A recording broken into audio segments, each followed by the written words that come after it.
Bienvenue les amis dans cette nouvelle session de cours où nous allons parler de quelques mythes sur les crypto-monnaies.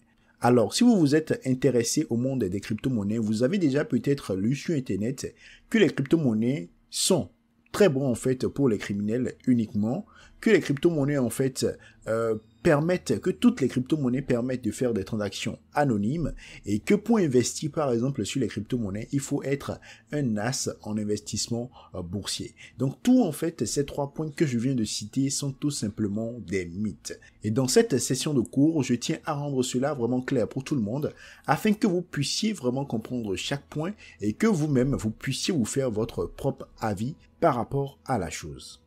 Alors, si vous êtes prêts pour démarrer cette session, nous allons donc rapidement y aller et commencer avec le premier mythe qui dit que les crypto-monnaies sont bons que pour les criminels. Ainsi donc, est-ce que les crypto-monnaies ne sont bons que pour les criminels?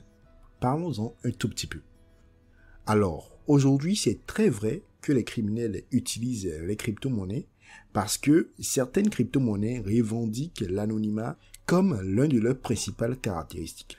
Également, étant donné que la plupart des crypto-monnaies sont décentralisées, c'est-à-dire qu'il n'y a pas d'organe central de contrôle derrière, cela facilite des transactions un peu frauduleuses et des achats sans traçabilité sur le dark web par exemple. Alors quand je parle de transactions un peu frauduleuses, c'est par exemple en fait des financements pour le terrorisme, des financements en fait pour la guerre, voilà, des blanchiments d'argent, des trucs comme ça. Donc, il y a pas mal de transactions frauduleuses. On sait, même avant que les crypto-monnaies ne viennent, on savait déjà qu'il y avait des transactions frauduleuses.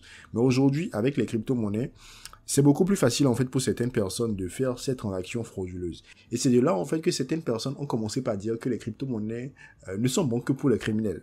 Mais en réalité, est-ce que c'est ça? Est-ce que les crypto-monnaies ne sont bons que pour les criminels? C'est vrai qu'avec les crypto-monnaies, on a moins de traçabilité et il y a plus d'accessibilité, voilà, pour faire certaines transactions. Mais cela n'avantage pas que les criminels. Cela n'avantage pas que ceux qui font des transactions frauduleuses. Quand on va prendre des personnes lambda, comme vous et moi par exemple, les crypto-monnaies sont tout autant utiles pour nous.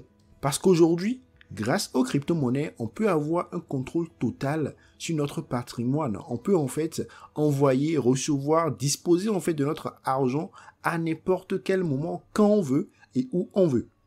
Et donc, on ne dira pas que les crypto-monnaies ne sont bons que pour les criminels. C'est aussi très beau en fait pour toute personne. Donc, toute personne lambda, on sait que les criminels en fait c'est juste une partie de la société. Donc, les crypto-monnaies apportent des solutions pour tout le monde. C'est pas que pour les criminels, mais pour toute personne. Ça n'a pas été créé pour aider les criminels, mais ça a été créé pour permettre à toute personne d'avoir un contrôle total sur son argent. Et on peut aujourd'hui affirmer que les avantages apportés par les crypto-monnaies aux personnes lambda, comme vous et moi, sont bien plus élevés en fait que l'utilisation qu'en font les criminels.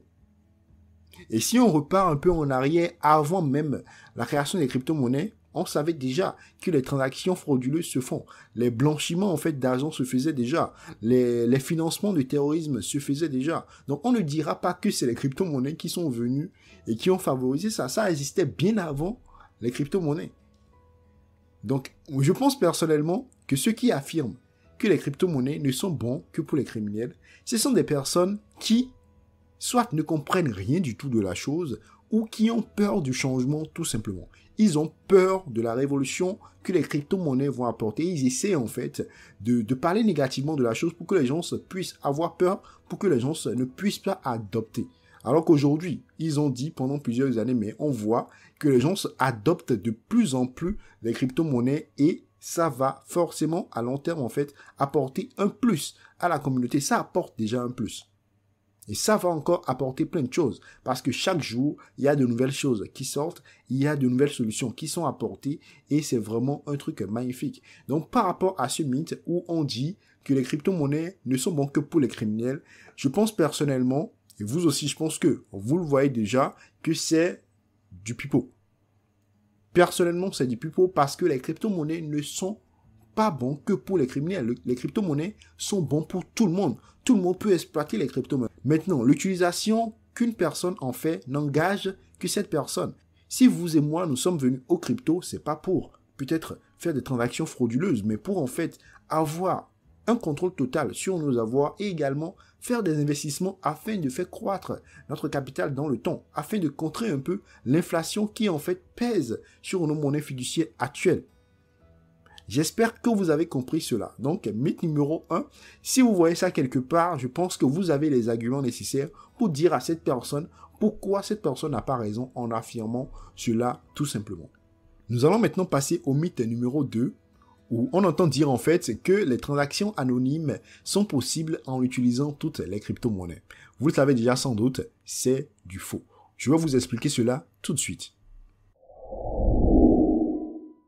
L'anonymat, c'est quelque chose que beaucoup de personnes n'ont peut-être pas très bien compris.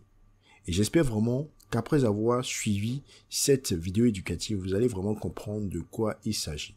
Donc c'est parce que beaucoup de personnes n'ont pas compris que certaines personnes en fait disent que les transactions anonymes sont possibles avec toutes les crypto-monnaies. Ce n'est pas le cas.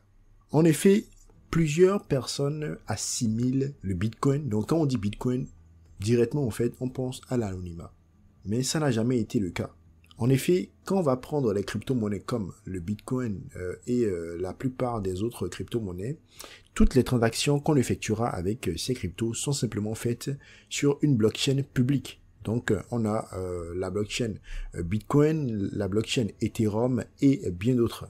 Et donc, étant donné que c'est une blockchain publique, tout le monde peut simplement aller, toute personne peut aller trouver la source d'une transaction, le montant en fait qui a été transféré d'un compte à un autre, la destination donc à qui les fonds sont arrivés. Seulement qu'ici, au niveau de la blockchain, il n'y a pas de nom qui est mis. Donc c'est peut-être ça que les gens en fait prennent pour l'anonymat parce qu'il n'y a pas de nom et on ne reconnaît pas directement la personne. Mais il y a en fait l'adresse du portefeuille qui est là, qui est présent. Et une fois que quelqu'un connaît ton adresse de portefeuille, on peut retracer toutes les transactions que tu as eu à faire. Je ne sais pas si vous comprenez. Donc, c'est vrai peut-être en fait qu'il n'y a pas de nom en fait dans la blockchain de nom. Voilà, par exemple, Kenaye qui est mis dans la blockchain pour qu'on voit toutes les transactions que Kenaye a effectuées. Mais j'ai par exemple l'adresse de mon portefeuille qui sera, si en fait j'ai fait une transaction en Bitcoin, l'adresse de mon portefeuille, ça va pouvoir retracer en fait toutes les transactions que j'ai eu à faire. Et si jamais quelqu'un connaît l'adresse en fait de mon portefeuille, cette personne peut donc savoir que c'est moi qui ai fait toutes ces différentes transactions. Donc ça par exemple c'est au niveau du Bitcoin et pour la plupart des autres crypto-monnaies. La majorité des crypto-monnaies en fait n'ont pas l'anonymat comme caractéristique principale. Donc une fois que tu fais une transaction, étant donné que c'est sur la blockchain publique, on peut retracer toute la transaction. Et si jamais en fait on connaît ton adresse de portefeuille, si on sait que c'est à toi qu'appartient ce portefeuille, on peut directement en fait voir tout ce que tu as eu à faire. Et en fait, si il y a quelque chose de frauduleux, on peut rapidement en fait te choper et en fait voilà, faire ce qu'il y a à faire par rapport à ça. Mais au-delà de tout ça, après les bitcoins et les autres crypto-monnaies, on a certaines cryptos comme par exemple le Monero qui donne de la priorité en fait à la confidentialité. Donc avec la crypto comme le Monero, aucun étranger ne peut trouver la source de la transaction, le montant ou la destination des opérations. Donc ça, c'est disponible uniquement chez certaines cryptos. Le Monero, par exemple. Mais pour la plupart des crypto-monnaies, tout est disponible sur la blockchain. Donc, on peut retracer toutes les transactions sur la blockchain, tout simplement. Donc ça, il faut retenir ça une fois pour de bon. Les transactions anonymes ne sont pas possibles avec toutes les crypto-monnaies. Les transactions anonymes sont possibles avec certaines crypto-monnaies. Mais pour la plupart des crypto-monnaies, ce n'est pas possible de faire des transactions anonymes parce qu'on a la blockchain qui est là et qui retrace tout. Et une fois que quelqu'un en fait connaît ton adresse, la personne peut retracer toutes les transactions que tu as eu à faire. À moins que la personne ne connaît pas ton adresse. Mais si vraiment on commence pas à faire des investigations, on va probablement en fait connaître ton adresse et là on saura tout ce que tu as eu à faire comme transaction, voilà, sur un réseau blockchain par exemple. J'espère que vous avez très bien compris et que c'est resté une fois pour de bon. Personne ne doit plus vous dire en fait qu'on peut faire des transactions anonymes avec toutes les crypto-monnaies. Il faut lui dire non et lui refuser ça en même temps. Merci beaucoup. On passe maintenant au troisième mythe qui est tout simplement par rapport à l'investissement dans les crypto-monnaies où certaines personnes vous font croire que pour investir dans les crypto-monnaies, il faut être un as en investissement boursier. Chers amis, ce n'est pas le cas. Je vous explique. Déjà à ce niveau, ce qu'il faut simplement savoir, c'est que pour être un as en investissement boursier, il faut déjà investir. On ne devient pas as en investissement boursier du jour au lendemain. On ne devient pas as en investissement boursier depuis la naissance. On devient as en investissement boursier en investissant en bourse. Donc si c'est pour la première fois en fait que vous découvrez les marchés financiers et que vous avez envie d'investir sur les crypto-monnaies, la seule chose en fait que vous pouvez faire, c'est vous éduquer. Vous n'avez pas en fait à devenir expert, à devenir en fait expert en crypto-monnaie avant de commencer par investir. Mais c'est vraiment en fait de vous éduquer, avoir les connaissances de base, maîtriser un tant soit peu ce dans quoi vous voulez investir, comprendre un peu les contours, les avantages, les inconvénients, les risques, voilà, par rapport à votre investissement et tout simplement vous rapprocher de quelqu'un qui pourrait vous aider, voilà, à faire le premier pas. Donc, il n'y a pas, en fait, à devenir d'abord as ou bien à être un expert en analyse technique ou bien à être un expert en analyse fondamentale avant d'investir. Certaines personnes viendront vers vous et vous diront que, voilà, pour investir sur les crypto-monnaies, c'est compliqué, c'est très difficile et autres. Donc, pour investir, vous devez passer par eux parce qu'ils ont de l'expérience, ils ont déjà investi, voilà, sur des crypto-monnaies et tout. Donc, vous devez leur remettre l'argent afin qu'ils puissent vous faire, en fait, l'investissement. Mais je pense personnellement, en fait, que vous n'êtes pas obligé de remettre votre argent à quelqu'un pour investir, en fait, sur les crypto-monnaies, par exemple. Parce qu'aujourd'hui, le truc est tellement devenu facile que même avec votre téléphone, juste avec une application, vous pouvez acheter vos premières cryptos. Mais le seul truc ici, en fait, c'est juste ne pas sauter dans toutes les cryptos. Vraiment, si vous voulez investir dans une crypto, il faut prendre le temps d'étudier la crypto. Savoir un peu, en fait, quels sont les projets par rapport à cette crypto, quels sont leurs projets sur les prochaines années, c'est quoi, en fait, voilà, l'objectif à moyen, à long terme sur cette crypto. Et comme ça, vous allez vous décider, voilà, est-ce que vous avez envie de suivre le projet de cette crypto?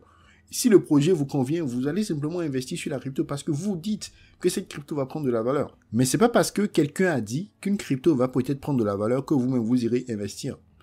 Il va vous dire peut-être en fait que lui, il est un as en fait en investissement sur les cryptos. Mais lui aussi en fait, avant de devenir as, il est passé quelque part. Et peut-être qu'il n'est même pas un as et il vous vend simplement du rêve. Donc moi, je pense personnellement que ça, c'est quelque chose que les gens se disent tout simplement pour vous faire un peu peur, pour vous amener à leur remettre votre argent. Et comme ça, derrière, eux, ils pourront faire de petites magouilles pour en fait avoir des intérêts en retour tout simplement. Donc vous-même, si vous avez envie aujourd'hui d'investir dans les cryptos, sachez, mettez-vous ça dans la tête, vous n'avez pas besoin d'être un as en investissement boursier. Ça viendra avec le temps. Vous deviendrez un as en investissement sur les crypto-monnaies au fur et à mesure que vous allez investir parce que vous allez découvrir de nouvelles choses, vous allez trouver de nouvelles stratégies qui vous permettront de faire de meilleures performances. Mais au début, vous pouvez y aller tranquillement. Juste ce que vous avez à faire, c'est de vous former. Et c'est déjà ce que vous êtes en train de faire actuellement. Vous former. Avoir l'information. Il ne faut pas sauter sans avoir l'information. Il faut savoir dans quoi vous voulez plonger avant de plonger, sinon ça risque tout simplement de vous brûler. Et si vous avez l'information et que vous êtes pour le risque et que vous acceptez en fait prendre le risque, parce que tous les actifs financiers ont un risque derrière, si vous acceptez prendre le risque, vous y allez simplement après une bonne formation et vous continuez à vous éduquer au fur et à mesure pour vous améliorer tout simplement. Donc que personne ne vous dise en fait que vous qui êtes là, vous ne pouvez pas vous-même investir sur les cryptos. C'est du faux. Tout le monde peut investir sur les cryptos. Tout le monde peut acheter une crypto-monnaie et de tenir sur du long terme. Peut-être tout le monde ne peut pas faire du trading en même temps. Mais si c'est vraiment du buy and hold, si c'est vraiment en fait de l'investissement passif avec les crypto-monnaies, tout le monde peut vraiment le faire et vous aussi, vous pouvez tout simplement le faire. J'espère, chers amis, que vous avez très bien compris cela.